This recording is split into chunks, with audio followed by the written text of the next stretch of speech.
Hello বন্ধুরা, কেমন আছেন সবাই? আজকে আবারও আরেকটি ব্লগ নিয়ে আপনাদের সামনে চলে আসলাম।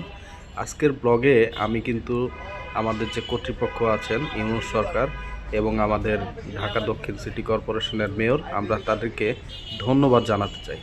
কেন ধন্যবাদ জানাবো তাহলে শুনুন। এই যে ফুটপাত দিয়ে হাঁটছি, দেখুন এই ফুটপাতে আমরা হাতের কাছে একদম ফ্রেশ সবজি পেয়ে যাচ্ছি। এই যে বাম পাশে দেখছেন তালা চাবি ঠিক করে, তাদের কিন্তু সার্ভিস আমরা একবারে হাতের নাগালে পেয়ে যাচ্ছি। আমাদের কিন্তু কোথাও হেঁটে দূরে কোনো মার্কেটে শপিং মলে যাওয়া লাগছে না।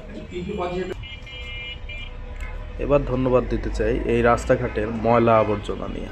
আপনি রাস্তায় হেঁটে গেলে দেখবেন যে কোথাও কোনো ডাস্টবিন নাই। এই ডাস্টবিন বানাতে কিন্তু প্রচুর মিলিয়ন কোটি কোটি টাকা লাগে এবং এই ডাস্টবিনগুলোও কিন্তু বেশ দিন টিকে না। এগুলো চোরে নিয়ে যায় এবং ফুটপাতের যারা টোকাই আছে তারা কিন্তু এগুলো নিয়ে যায়। এই ভয়ে আমাদের সিটি কর্পোরেশন কিন্তু বলছে যে আমরা আপনাদেরকে ডাস্টবিন দিতে পারছি না, আপনারা যেখানে সেখানে ময়লা ফেলে দেন। আমরা আমাদের জীবনে কোনো একদিন এসে এই ময়লা আমরা নিয়ে যাব। যদি না নিয়ে যেতে পারি, সেখানে এই ময়লা আপনিই কিন্তু গলে পচে মিশে যাবে এবং একসময় ড্রেনে যাবে। ড্রেনে যেয়ে আপনার ড্রেনটা ব্লক করে দিবে এবং দেখবেন যে বৃষ্টির পানি জমে এই রাস্তা একদম ডুবে যাবে। তখন আপনারা কক্সবাজারের ফিলটা এই স্ট্রিটেই, এই ঢাকার রাস্তাতেই কিন্তু আপনারা পাবেন। সো আপনাদের কিন্তু কষ্ট করে আর কক্সবাজার যাওয়া লাগবে না। সো এই যে উপকারগুলো করছে আমাদের সিটি কর্পোরেশন, সেটার জন্য কিন্তু তাদেরকে আমরা অবশ্যই ধন্যবাদ দিতে পারি। এই যে দেখুন স্ট্রিটে কত রকমের বাজার যে বসে আছে, কত রকমের দোকান, আপনি দেখলে একেবারে তাজ্জব হয়ে যাবেন। দেখুন, আপনি ডাব খেতে চান, ডাব পাবেন। আপনি কি খেতে চান, আপনি যা চান এই রাস্তায় কিন্তু আপনি পাবেন। এই যে দেখুন রাস্তার পাশে কি সুন্দর করে ময়লার স্তূপ কিন্তু রেখে দিয়েছে।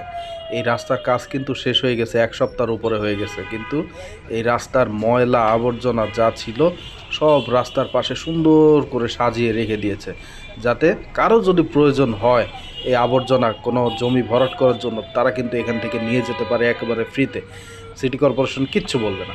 তো এই সিটি কর্পোরেশন এবং এই ইউনূস সরকার যে এত উন্নয়ন করছে, এত উন্নতি করছে এবং আমাদের জীবনযাত্রা আরও সুন্দর করার জন্য যে কত রকমের অবদান তাদের রয়েছে, কত রকমের মাস্টার প্ল্যান তারা করছে, এর জন্য কিন্তু আমরা তাদেরকে ধন্যবাদ দিতেই পারি।